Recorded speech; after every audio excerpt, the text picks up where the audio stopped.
Alright, sorry it's taking so long to make one. I kept trying to make one on my phone, but then I realized that my phone was full and wouldn't let me record anything anymore. So, yeah, I tried to make one of those like 2 days ago, and since then I really haven't had time. But here I got some time right at the end of work, so I figured I'd make it. This is how it stands now. It is on a little bit of a sloped ground, so it looks way higher in the back.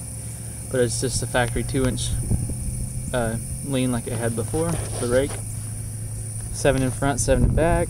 These are 17s with 33s on them. Show you the leaf springs in there. Shocks.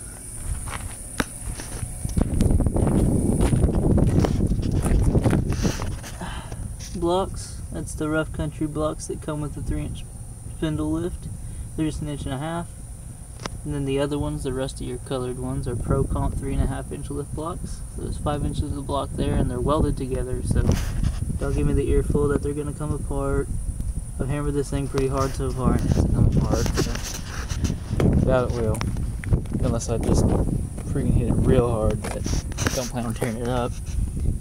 That was a leaf spring. Shock boot kind of fell off. I put it back on.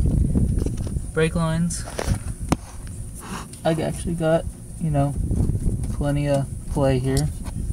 The evap line, it did rip, but it's old. It was old and it kept breaking all over the place, so I put a new one in there.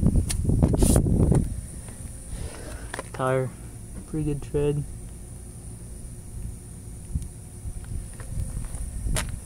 Those 17 by 10s.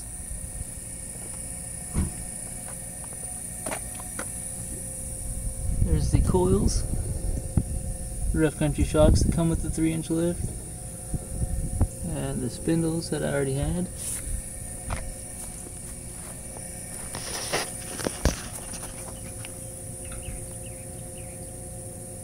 That's how the lower control arms sit.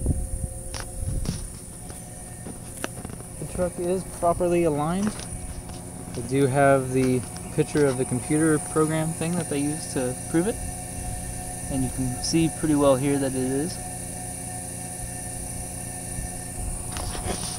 Also, a thing I've done is I painted my off-road lights with bed liner. You can get the texture. Also took out the spacers that were between the bumper and them, so they sit flush down with it. That looks better. It rides pretty good. The wind doesn't push it a lot. I'm getting about 15.5 miles a gallon right now. I think the weight of the tires really killed it. I had the stock wheels with 285/75s, which is what those are, and my gas mileage was still 17 to 18, but these rims are just so much heavier. I really think that's what killed my gas mileage so much. The factory raking the back end up helped a little bit with that, so maybe I'm getting, I could probably average about 16 if I would keep my foot off of it, maybe 16.5. But really, since I've lifted it, all I've really done is trail drive and just get on it all the time. Need some gears real bad. That's probably the next thing I'm gonna do. You can't really, I can't really show you the gears right now, but it's got the factory 355 gears, and I'm running about, I'll get to 85 before I shift in the third. So second gear to go 85 before it shifts. That's awful. And when it shifts into overdrive going 80, cruise set going down the highway, I'm at 2100 RPM. It's a real low RPM for 80. So I had the factory tire size 255/70 is about a 30-inch tire on a 16-inch rim. I was thinking I'm gonna get 410s and then a programmer.